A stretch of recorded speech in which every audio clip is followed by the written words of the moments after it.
Of course, we know the techniques that can be used. And Ian Rowland, for example, an author from London, has even written a whole book about this topic. It's called The Full Facts Book of Code Reading. It has, I think, over 240 pages. In this book, he describes all the techniques that exist on how to go on a stage as a fake medium and how to apply these techniques. However, all these code reading techniques never take you beyond a certain limit. And that's the one we looked at in our EREAMS study.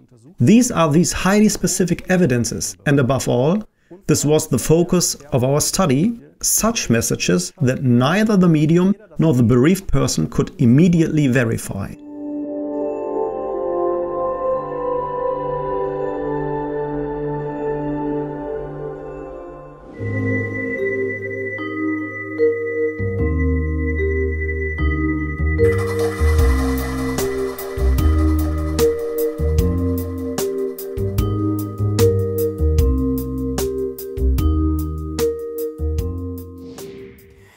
Professor Lazar, im Jahr 2021. Professor Lazar, in 2021 you published your EREAMS study and also wrote a book about it, in which you were able to scientifically prove the authenticity and effectiveness of messages conveyed by mediums.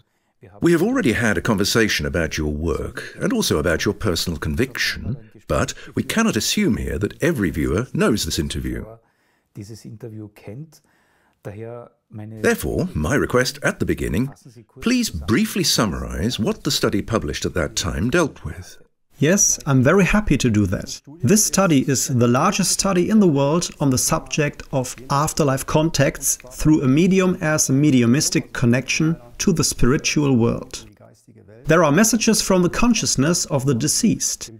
The point is to verify the authenticity of these messages, that is, to what extent can we assume that the messages really come from the deceased, and what effect does that have on the consolation? These two things were the main research questions. In the first wave of the survey, which went from spring 2019 to 2020, we had 243 participants. Corona threw a bit of a spanner in the works. We then had to interrupt that study. I then used that to publish this first wave of the survey. We then decided to continue the study. We will also reach 500 shortly, and thus let the study slowly come to an end. As I said, we focused on authenticity and chose a very special study design in which we interviewed the participants with a questionnaire after the otherworldly contact. Not directly, but we waited a bit, like 3 to 4 weeks. The idea behind this was that we didn't want to take advantage of the situation directly after the sitting, which is then often still characterized by euphoria. But we wanted people to really question it critically, to reflect. After 3 to 4 weeks, it is definitely a better time to ask people. We really got quite amazing results in terms of the question, was there highly specific evidence that the medium could not possibly have known?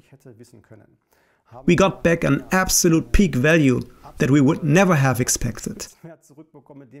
Over 90% of the participants said, yes, we got such a message that the medium could not possibly have known. The exciting thing is that there was no difference between the people who were already convinced in advance and the skeptics. That is, we actually also distinguished in our study what kind of people come to us in the first place. So it was very important that we had people with us who did not believe in it and who then said, I have a rather critical attitude. Or sometimes we even had people who said, no, not at all. But the results showed that in all these different groups, this value around 90% was always reached. The 36 skeptics had 89%, and those who were convinced in advance were at 90%. So that was almost the same value. Highly specific? Can you perhaps use an example to clarify what this term means in the context of the EREAMS study? Yes, that would be, for example, when the medium conveys a message that only the deceased can ultimately know and the bereaved can know. For example, we had a mother who lost her daughter. The medium gave through, "Your daughter is just showing me as pets a single rabbit and a single fish." The mother wrote in the comments of the questionnaires, "Yes, that's right. My daughter had a rabbit or a hare and a single fish as pets." And she added, "You certainly can't make this up. What child has a single fish as a pet?" Or items placed in the coffin with them were precisely named. A farewell letter placed in the coffin with the deceased could be reproduced in terms of content. A speech impediment of the deceased could be imitated. These are a few examples of such highly specific pieces of information that came through. You now have about twice as many participants in your study as in our first interview. Has anything changed significantly in the findings overall? Die Daten habe ich noch nicht im Detail analysiert. I have not yet analyzed the data in detail. Of course, I took a random look and had a peek. I can't say the final results yet, but the trend seems to be that it will continue in the same way. I spoke to Bettina Suvirode on the phone shortly before.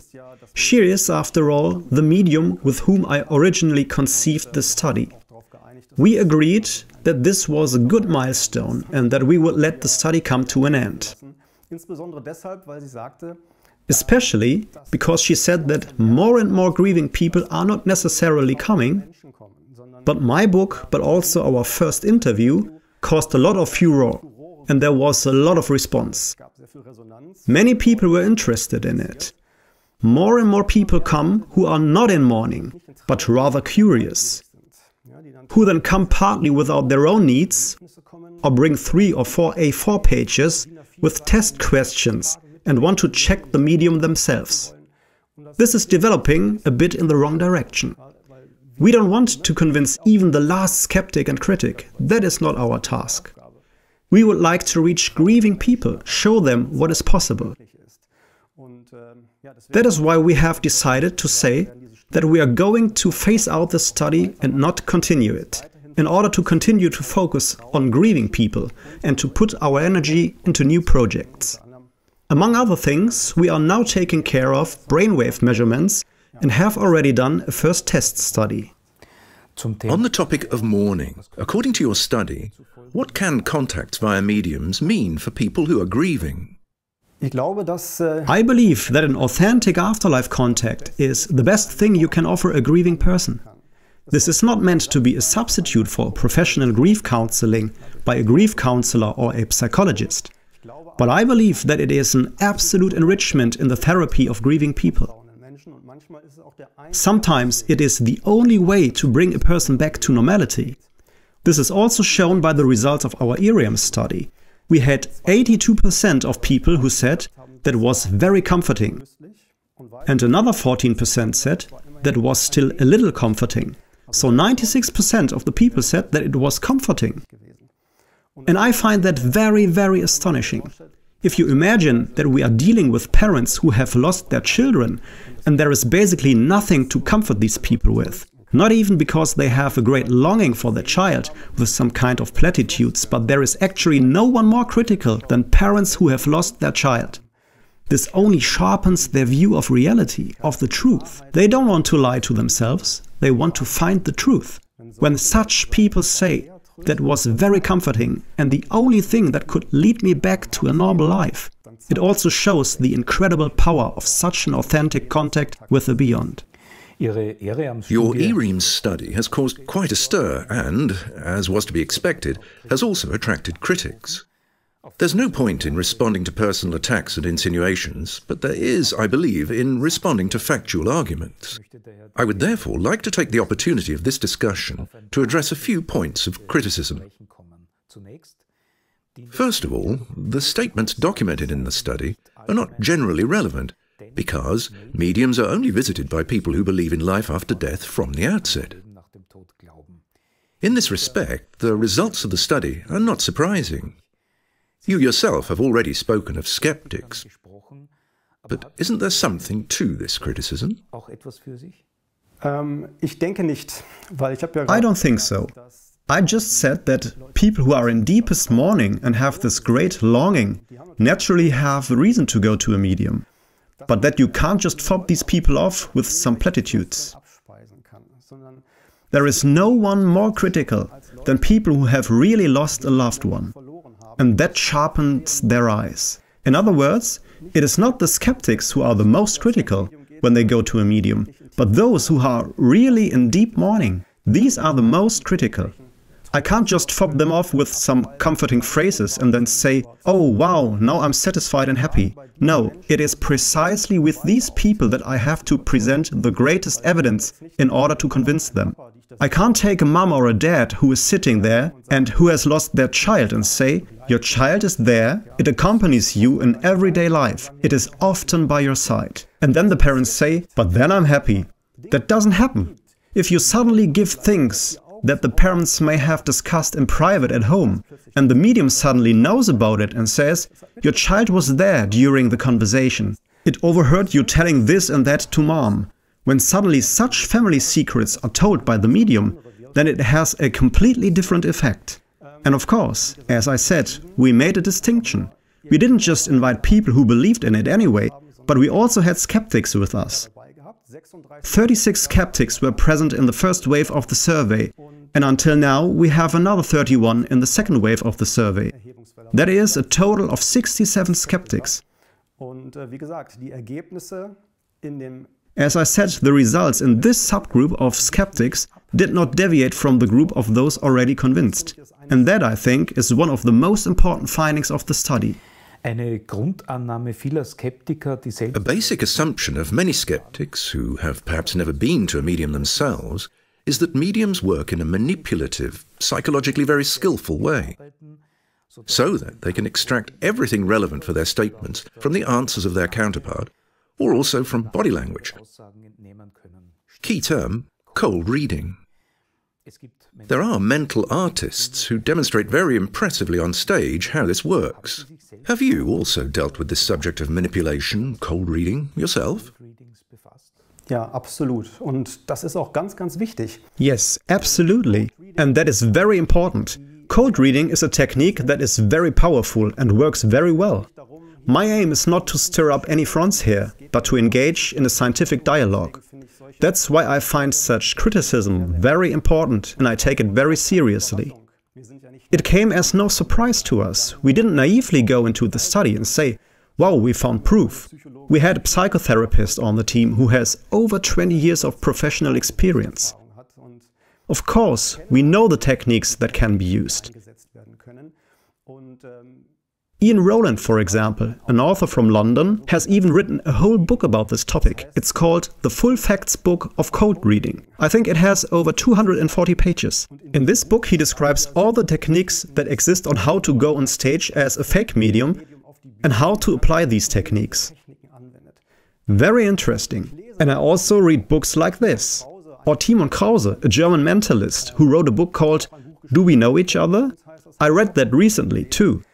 I have to admit, it hurts me to read these books, because sometimes they argue with great baseness also towards the mediums, and it's all very dogmatic.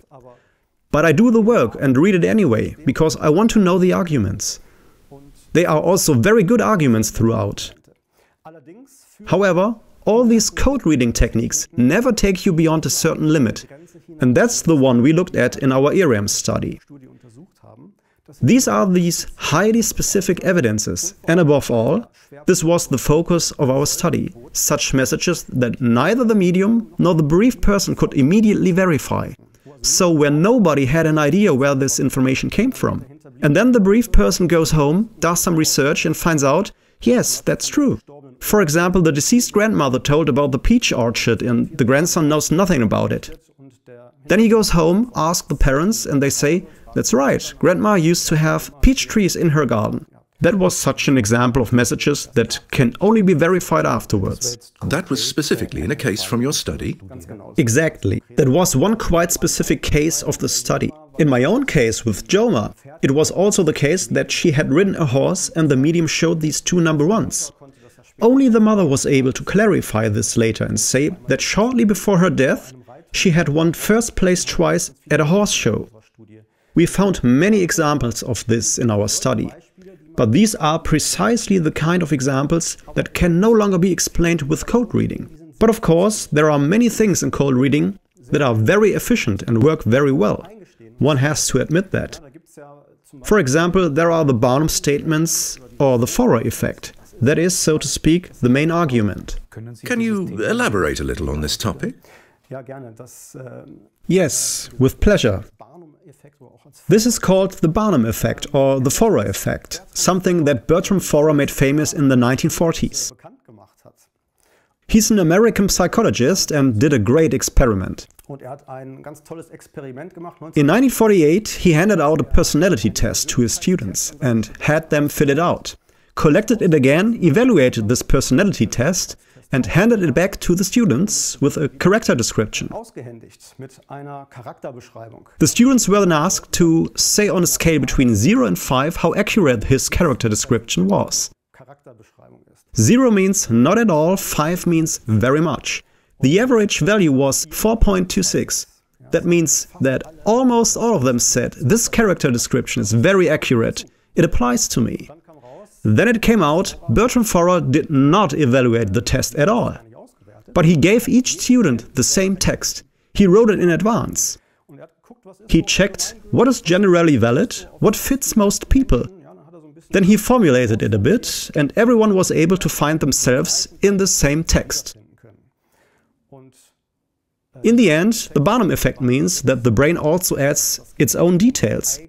And then one is convinced that this is true. That works. We saw in this experiment how well it works. There are other examples in a sitting where you could explain the Barnum effect. For example, the medium says, you have a box of old photographs at home. Well, who doesn't? That is, vague and general statements are made. The briefed person thinks, ah yes, in the cellar I have a box or an album of old photos. And then they add, wow, how did he or she know that? Or your grandpa died of chest and abdominal problems. In the end, I think most deaths can be traced back to some kind of problem in the stomach or chest area. At some point, we all stop breathing, the heart stops beating. You can always trace that back to that in the end. If you're unlucky, the deceased may have had a brain tumor, but that is very rare. Most of the time you have organ failure or something like that. In this context, I would like to quote Thomas Scherer again. This is the founder of the American Skeptics Association. He has described that most bereaved people do carry some piece of jewelry from the deceased. If the medium were to say, do you have a piece of your grandma's jewelry with you? Those bereaved people would look wide-eyed in amazement and say, yes, I do have a piece of jewelry, a ring or a necklace, with me. How did you know? Then the astonishment is great. That's a quote from Thomas Scherer. In this context, I would like to tell a story that I experienced myself with my wife. We were with Bettina Suvirode at a mediumistic evening. She's one of the 2 mediums, besides Tanja Schlömer, the second medium from our study. In the mediumistic evening, about 30 people sit in a circle of chairs. Bettina sits or stands in the middle and gives the messages to the people sitting there. At some point it was my wife's turn and Bettina said, I have your grandma here. She tells me that you inherited a ring from her, but you would never wear that ring. When I see what Thomas Scherer said, namely that most people have some piece of jewelry with them, to remember it, to feel it, we can see that this is much too vague. In contrast to that, Bettina said, you have inherited a ring, but you are not interested in it at all. My wife answered, yes, that's right. I got the ring, have never worn it, it is in some casket, I have never been interested in it. So that was right. Something like that would then be highly specific? I would say, but it goes further than that. Only then does it become really specific. Because Bettina said, your grandmother is just showing me your sister got earrings from her. But she would also never wear these earrings. My wife said, I'm not so sure about that. I think my sister inherited a pearl necklace. Bettina then said, no, she shows me earrings. That is, she didn't speak like that after my wife's mouth and say, whether earrings or necklace, I can't really see. no, she contradicted. She said, no, she is showing me earrings. Then we went home. My wife called her sister and asked. We went to a medium and she said that Grandma said you had earrings of hers. The sister said, no, I got a pearl necklace from her. Then the subject was settled for the time being. But 5 minutes later the phone rang. The sister called again and said, Commando back? Yes, I got a pearl necklace from Grandma, but I thought it was so ugly. I took it to the jeweler and asked him to make earrings out of it. But the earrings were so ugly too, I never wore them. That, I think, was so fitting again. I can't relate that to Barnum statements like that, along the lines of, I have general statements here and then I add details. I think it shows so wonderfully that there are very specific stories, very specific messages, where I say, you have a ring, but you never wear it. That, I think, is a beautiful example. Nevertheless, I would like to come back to this objection. How can you exclude the possibility that the mediums use such techniques unconsciously and without manipulative intentions? If you have a lot to do with people, you almost inevitably get to know reaction patterns. It could simply be explained in part by knowledge of human nature. Yes, it is. That is part of it. Bettina Suvirode also says that. She says code reading is part of quite normal language, of quite normal conversation. It is no different with a mediumistic contact. That means that, to a certain extent, it is part of the sitting. We don't want to contradict that. But it is important to recognize there is a limit somewhere that a medium must be able to cross.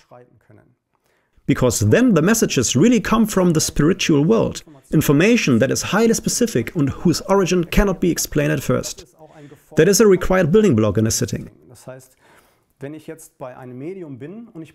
This means that if I am with a medium and I receive a sitting, that is, messages that can more or less be attributed to code reading, then one could demand one's money back.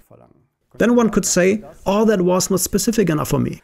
That means it is very important that a medium always offers this and says, if you are dissatisfied or perhaps the connection wasn't good, for example, it could be that it was the wrong time or the medium is having a bad day, you must always have the chance to say, we are breaking off here now, there is no point.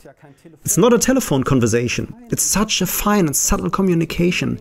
Many things have to fit together, emotionally too. The bereaved must also have the right emotional attitude, the right energy. That's why it often doesn't work so well when people come with a questionnaire and want to test the medium. Give me the shoe size, account number of the deceased and so on, and demand it and have high expectations. The energy is simply not right, then it has a negative effect. But to come back to your question, absolutely, code reading is part of normal communication. But, very important, we have to go one step further.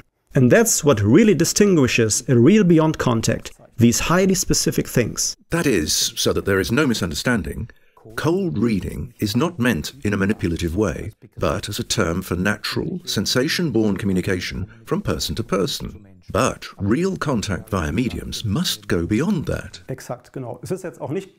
Exactly. It is not meant to be in the form of the medium is deliberately using code reading. Many people don't even realize that you can use psychological terms to describe something like that. We just use it intuitively. But it is precisely this boundary, this level that I have just described, that must be crossed in a genuine, authentic contact with the beyond. That is very important. Cold reading, an exciting topic. Are there any other techniques you've been involved with? Ian Rowland has described many techniques in his book, including rainbow ruse. Rainbow ruse means that you name two opposing character traits. So if we have the following situation, on one side a medium, on the other side perhaps parents who have lost their child. Then the medium says, your deceased son is here, and he was mostly a very happy child. But there are also times when he was very sad. That is what is meant by rainbow ruse, that you bring these opposites, so to speak. That's more or less true of all people. Not everyone is always happy throughout their life, but there are always phases where one is sad. That applies to all areas of life. But now, of course, when you tell such things, the people who are left behind may accept it for themselves. At least that's what the skeptics and critics say. But if you have ever met parents who have lost their child, you cannot convince them by saying, your child was happy, but sometimes it was also sad. Then they don't say, oh yes, I recognize our son. That just doesn't happen. We can really say that because we have really great experience in our research team. The two mediums have given over 10,000 sittings. Our psychotherapist has also had over 20 years of professional experience. We know these people. That is also something that bothers me. When critics and skeptics present these arguments, I have the impression that they have often not dealt with the people themselves, but more or less follow their own worldview. If you really get to grips with these people on the front line, then you know that they don't become gullible or naive, and you could convince them by such rainbow ruse tricks. It just doesn't work. Or another method would be shotgunning. Shotgunning like a shotgun. You shoot into the crowd, so to speak, not specifically at an individual, but into the crowd. Of course, this only works at group events. There again, general vague statements are made, and someone then feels addressed. Then, through skillful conversation management, it is circled further and further. That is a common procedure. Ian Rowland, Gary Coleman and others also describe experiments they have carried out where they put themselves on stage and did not tell the audience that they just pretended to give a real message from the beyond. They then gave messages to the audience, so to speak. They applauded and were enthusiastic about the otherworldly contacts. Then they broke it up afterwards and said, yeah, sorry guys, those weren't real messages, we're code readers. That's what I think works, too. If there is an uncritical, maybe curious audience sitting there, then it works. But as I said, if there are parents sitting there who have lost their child, then it doesn't work anymore. And that, I think, is also a very important criterion that has to be taken into account. Ein anderer grundlegender Vorwurf lautet auch, another basic accusation is that collecting anecdotes does not allow for scientific conclusions. Only repeatable experimental results are scientific. Das ist etwas, was ich auch immer wieder lese. That is something I also read again and again. This is only a small aspect of the whole science. Of course, there is this demand for repeatability at any time, in any place, measurability, but that applies primarily to empirical research in the natural sciences. That is only a tiny aspect of the entire scientific methodology. In his book, Timon Krause spent half a page trying to explain what science actually is, and it is precisely there that these points are demanded: repeatability, measurability, and verifying or falsifying things. But if you take a look at which methods are legitimate in research, you will find much more, and most people are not even aware of that. For example, a distinction is made between inductive and deductive research, whereby inductive research means that we generate new knowledge, that is, find new things, construct hypotheses, build them up. Deductive means not generating new knowledge, but testing existing theories. In the same way, a distinction is made between qualitative and quantitative research. Qualitative means that you primarily ask open questions. This is done in expert interviews and questionnaires. That is what we did in the EREAMS study. We asked open-ended questions. But we also did quantitative research, which means we could also ask closed questions where you could tick very much, or a little, or a bit, or not at all. This can also be combined, and then it is called mixed methods approach. Quantitative research is primarily used to verify or falsify things.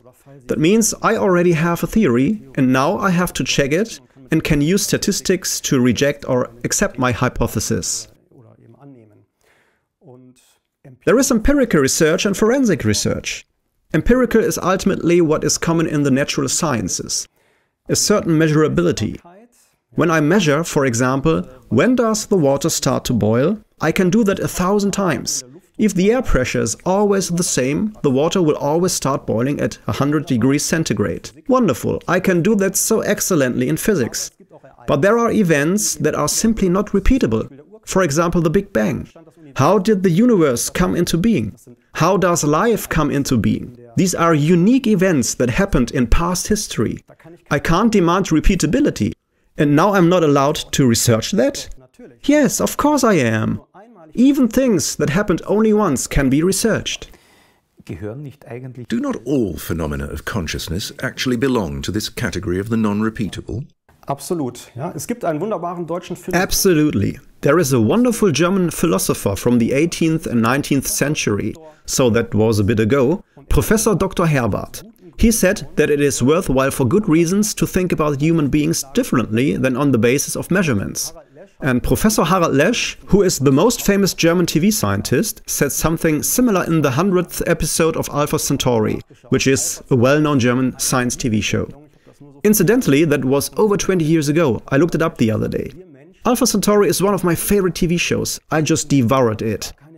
And in the 100th episode, Harald Lesch said, "We humans are not repeatable."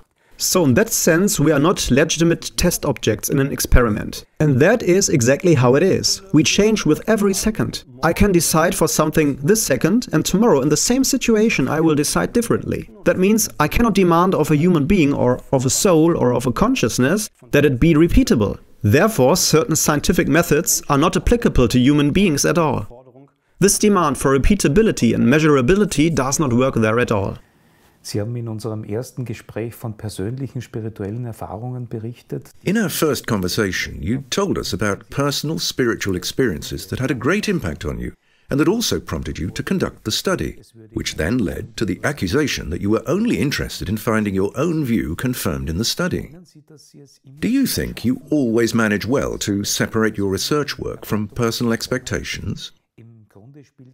Basically, a person's worldview probably always plays into their work. Ja, das ist ja auch kein neues Phänomen, sondern das ist ja bekannt in der Wissenschaft. Ja, yes, this is not a new phenomenon, it is well known in science. This is the so-called experimentary fact. How can I avoid it? That's why we have scientific methodology. As I said earlier, we didn't go into this naively. We are specialists. I have been working in research for over 20 years. I know how to do research. I know how to avoid the experimentary fact. You just have to use the right study designs and then you can get rid of it. Blinding, for example, is a way of keeping one's own wishes more or less out of the study. This is very well known in medical research. Blinding ultimately means that the participants don't know who gets which drug. Even the doctor doesn't know. These are the typical placebo-controlled studies. That means we have maybe 100 patients. 50 patients get the active substance, the other 50 patients get a placebo. That is, no active substance. Blinding means that the patients don't know what they are getting and neither does the doctor. Those who evaluate it don't necessarily know either. This means that you can also blind several times. That is a great quality feature for studies. There is a very nice study by Dr. Julie Beischel from the US. She published the paper in November 2021 as part of the BICS contest, that is, the Bigelow Institute for Consciousness Studies. She got a good ranking in the end, also prize money. In this paper, she describes her study with a 5-fold blinding, where she had 58 clients. The mediums gave messages that were transcribed, that is, put into written form. At the end, the participants had to find the message that suited them from these transcribed messages. This worked for 66% of the people.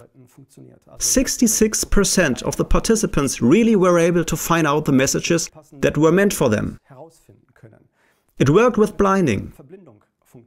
That means you couldn't somehow say code reading played a role in some way or other, or personal wishes played a role in some way and manipulated the whole thing.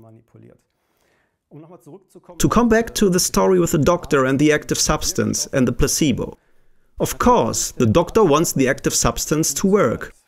This could of course influence the results according to the motto, the doctor gives the pill to the patient, and so quite subliminally and perhaps also unconsciously, it is suggested to the patient, the active ingredient is in there, without actually saying so. This means that small things like that could influence this in some way.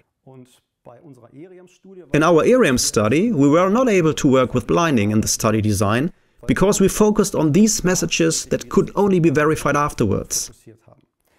Applied to the Julie Beischel example, this would mean that we had transcribed messages that people could not recognize because they had to verify them afterwards. This example with the two number ones, which I mentioned earlier, with Joma, I didn't know that at all. That is, I had no idea that it was a message for me. Only through subsequent research I did find out that it was meant for me. So, in the Julie Beischel scenario, I couldn't have picked out my sitting because there were messages in that I didn't know at that moment. Blinding didn't work for us. But how did we protect ourselves that I wasn't influencing in some way? By sending a questionnaire to people in an automated way. There was no interaction between the participants and me. I didn't call them and we didn't talk to each other. There was simply the questionnaire. People filled out this questionnaire and it was an online questionnaire. The results ended up in a database. In the end, I simply imported and analyzed this data with my statistics software. That means there is no place where I could have intervened in a manipulative way, where I could have pointed these participants in any direction. Instead, everyone had the absolute freedom, after 3 to 4 weeks approximately, to write whatever they thought was right in the questionnaire. As I said, I didn't have any interaction. I just more or less counted the crosses at the end. Sie sind Wirtschaftsinformatiker. You are an IT scientist. Did your research on life after death have any influence on your profession, perhaps of an unpleasant kind? Because you also touch on taboo subjects that other scientists might shy away from, for fear of their careers. I think I have the great advantage that the subject I teach and research does not have so much to do with spirituality at first. In my book, among other things, I touched on the subject of evolution and the origin of life, abiogenesis. If I were a biology professor, that would be extremely problematic. Then I would really have to tremble. But since I am a computer science professor, this is a subject that has nothing whatsoever to do with my hobby research, the afterlife research. I separate it quite consciously, quite cleanly. So there are no interferences so far. You will finish the EREAMS study, but you have new projects. Key term, brainwave measurement. Can you already reveal something about that? Yes, very much so. We have, as I said, already done a first trial measurement. Brainwaves interest us massively. What is the idea or what inspired us? We've already heard about 2 or 3 other studies that are currently running, where mediums are examined while they are giving a sitting. It appeared that the delta waves, the very low vibrational frequencies, obviously play a very big role, especially in the temporal lobe of the brain. We thought, that's a good idea, we'll do that. We want to see what is actually happening in the brain. Because then you can say to the critics, hey, look at this. If it's all just code reading, where do these massive delta waves come from? The delta waves primarily stand for a deep trance, for dreamless sleep, for the fact that not much is actually happening in the brain at the moment, but messages still seem to arrive. But when I'm highly focused, like in code reading, I'm concentrated, highly focused, I have to concentrate on what I'm rhyming and saying, then I primarily have beta waves in the brain. That's the frequency for logical thinking.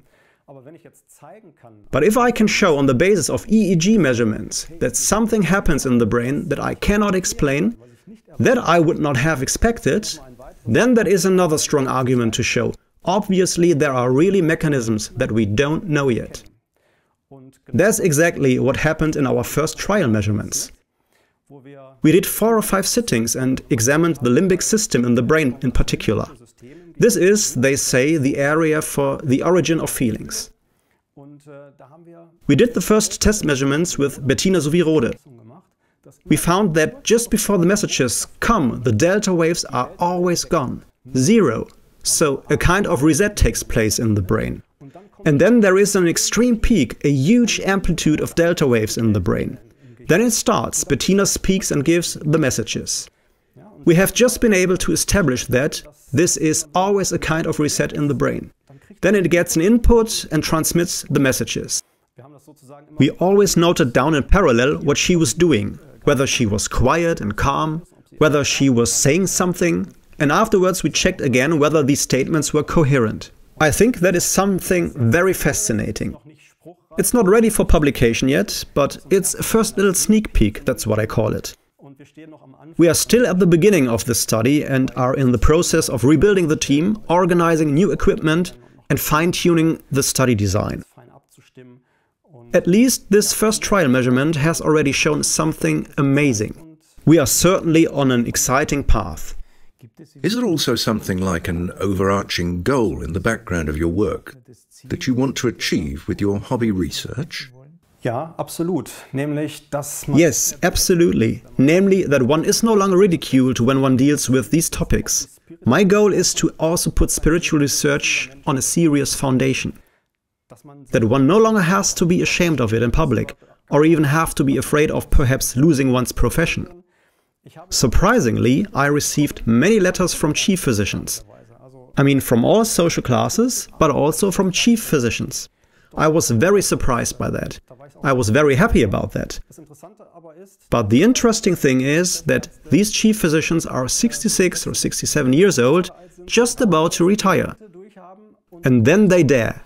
As long as you have something to lose, everyone keeps their mouths shut. And when you get older, you dare to open up about these issues and go public with them. But I hope that through my work, I can ensure that younger colleagues also dare to go public with this, and that it is a very natural way to talk about it, and not just a crank or nonsense. eben keine Spinnerei und kein Blödsinn. Science in the best sense, the search for new knowledge.